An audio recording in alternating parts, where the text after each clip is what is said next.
ایک نئی ویڈیو کے ساتھ حاضر خدمت ہوا ہوں۔ ویڈیو کا عنوان ہے قاضی نے لڑکی کو گھوڑے سے زنا کرنے پر مجبور کیوں کیا۔ ناظرین، پرانے زمانے کی بات ہے کہ کسی ملک پر ایک بادشاہ حکمران تھا۔ وہ بادشاہ بہت ہی نیک اور نرم دل انسان تھا۔ بادشاہ اپنے ریاست کی فلاحی کاموں کو بڑی توجہ کے ساتھ دیکھتا تھا اور ریاست کے سارے کام اپنے زیر نگرانی میں کرواتا تھا۔ اسی وجہ سے ریاست کا ہر چھوٹا بڑا انسان بادشاہ کی تعریفیں کیا کرتا تھا اور بادشاہ کی لمبی زندگی کے لیے دعائیں کیا کرتے تھے۔ لیکن اس بادشاہ کا قاضی بہت ہی عیاش پرست انسان تھا۔ اس قاضی کو جو بھی عورت پسند آ جاتی، اس عورت کو کسی نہ کسی جھوٹے مقدمے میں پھنسا کر اپنے ساتھ زنا کرنے پر مجبور کر لیتا تھا۔ وہ عورت زمانے کی رسوائی کے ڈر سے قاضی کے ساتھ ہم بستری کرنے کے لیے مجبوراً تیار ہو جاتی تھی۔ یوں قاضی صاحب اپنی جسمانی لذت کو پورا کرنے کے لیے بے قصور عورتوں کی عزت کو داغدار کیا کرتا تھا۔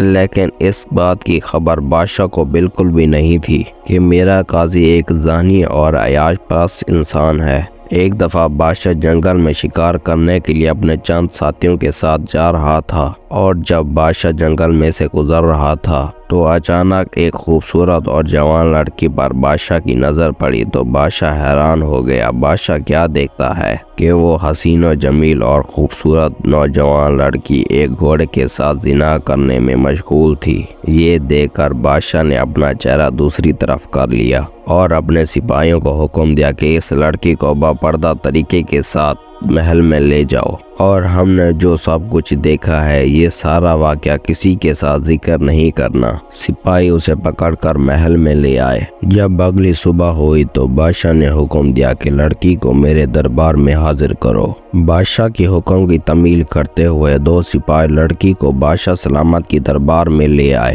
بادشاہ بہت غصے میں تھا۔ لڑکی کو جب دربار میں لایا گیا تو بادشاہ اپنا فیصلہ سناتے ہوئے کہا کہ اے لڑکی، تم نے بہت بڑا گناہ کیا ہے۔ میں نے اپنے ساتھیوں سمیت تمہیں بدکاری کرتے ہوئے، زنا کرتے ہوئے دیکھا ہے۔ یہ سن کر وہ لڑکی بولی، بادشاہ سلامت، آپ تو ایک نیک دل اور رحم دل انسان ہیں، لیکن آپ کا قاضی ایک عیاش پسند اور زناکار انسان ہے۔ جس ریاست کا قاضی ایک زنائی اور عیاش پسند انسان ہو تو اس ریاست کی لڑکیاں اگر ایسا کام نہیں کریں گی تو پھر کیا کریں گی؟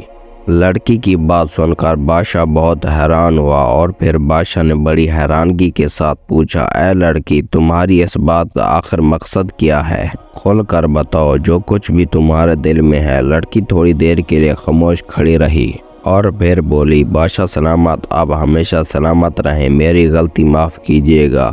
میری آپ سے گزارش ہے کہ آپ میرے گھر آ جائیں تو میں آپ کے سامنے سارا معاملے کو وضاحت کے ساتھ بیان کر دوں گی۔ بادشاہ نے کہا، ٹھیک ہے، چلو لڑکی۔ جب بادشاہ سلامت لڑکی کے گھر پہنچے تو ایک چارپائی پر ایک زخمی حالت میں ایک آدمی پڑا ہوا تھا۔ اس کے چہرے پر اتنے زیادہ زخم تھے کہ اس کو پہچاننا بڑا مشکل تھا۔ بادشاہ سلامت اس انسان کو دیکھ کر بہت زیادہ پریشان ہوئے۔ اب یہ معاملہ بہت زیادہ مشکل ہوتا جا رہا تھا۔ بادشاہ نے ایک نظر لڑکی کو دیکھا اور پوچھا، یہ آدمی کون ہے اور مجھ کو اپنے گھر لے کر آنے کا تمہارا مقصد کیا ہے؟ تو عورت بولی، بادشاہ سلامت، یہ کوئی اور آدمی نہیں بلکہ میرا شوہر ہے۔ بات کچھ اس طرح ہے کہ ایک دفعہ میں اور میرا شوہر کسی گاؤں سے واپس آ رہے تھے۔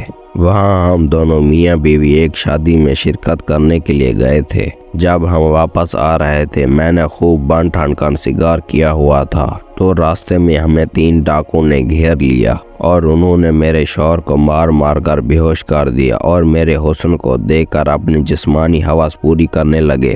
جب انہوں نے اپنا کام مکمل کر لیا تو میرے سارے زیور اتار کر چلے گئے۔ میں نے بڑی مشکل کے ساتھ اپنے آپ کو سنبھالا، اور پھر ایک قافلے نے مجھے اور میرے شوہر کو اٹھا کر میرے گھر تک چھوڑ گئے، اور پھر میں نے اپنے شوہر کا علاج کروایا۔ چند دن بعد حکیم صاحب نے مجھے بتایا کہ تمہارا شوہر اب بالکل ٹھیک ہے، لیکن افسوسناک بات یہ ہے کہ تمہارے شوہر کی مردانگی چلی گئی، اب تمہارا شوہر نامرد ہو گیا ہے۔ لڑکی روتے ہوئے بولی، حضور، میں نے اپنے شوہر کا بہت علاج کروایا لیکن میرے شوہر کے زخم تو بھر گئے، لیکن میرے شوہر کی مردانگی واپس نہیں آئی۔ جب میں نے یہ صورتحال دیکھی تو میں نے سوچا کہ اب میں اپنے شوہر کے جسمانی لذت کو حاصل نہیں کر سکتی جو ایک مرد اپنی بیوی کو سکون دیتا ہے۔ میں وہ سکون لینے سے محروم ہو گئی تو میں نے انصاف کے لیے قاضی کے پاس گئی تو آپ کے قاضی صاحب نے میرا حسن اور جمال دیکھ کر کہا کہ اگر تمہیں انصاف چاہیے تو تمہیں میرے ساتھ ایک رات گزارنی ہوگی اور میری ساری خواہشات پوری کرنی ہوگی، پھر تمہیں انصاف ملے گا۔ قاضی صاحب کی بات سن کر مجھے بہت زیادہ دکھ ہوا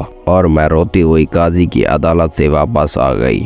اس کے بعد میں نے اپنے دل سے ارادہ کر لیا کہ میں اپنے شوہر کی خدمت کروں گی اور جب بھی مجھے کسی مرد کی ضرورت پیش آئے گی تو میں کسی دوسرے آدمی سے ہم بستری کرنے کی بجائے ایک جانور سے ہی اپنے خواہشات پوری کر لیا کروں گی، کیونکہ قیامت کے دن میں کسی گناہ میں پکڑی نہ جاؤں۔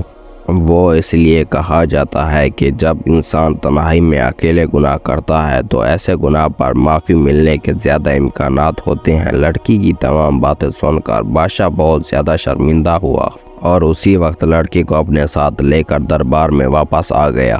دربار میں آنے کے بعد بادشاہ نے اپنے سپاہیوں کو حکم دیا کہ ہمارے قاضی کو اسی وقت دربار میں لے آؤ۔ سپاہی فوراً گئے اور قاضی کو دربار میں لے آئے۔ بادشاہ بھی دربار میں تشریف فرمائے تھے تو بادشاہ سلامت نے قاضی کو بڑے غصے سے دیکھا اور پوچھا، قاضی صاحب یہ بیچاری لڑکی جو بھی آپ کے بارے میں کہہ رہی ہے کیا وہ سچ ہے؟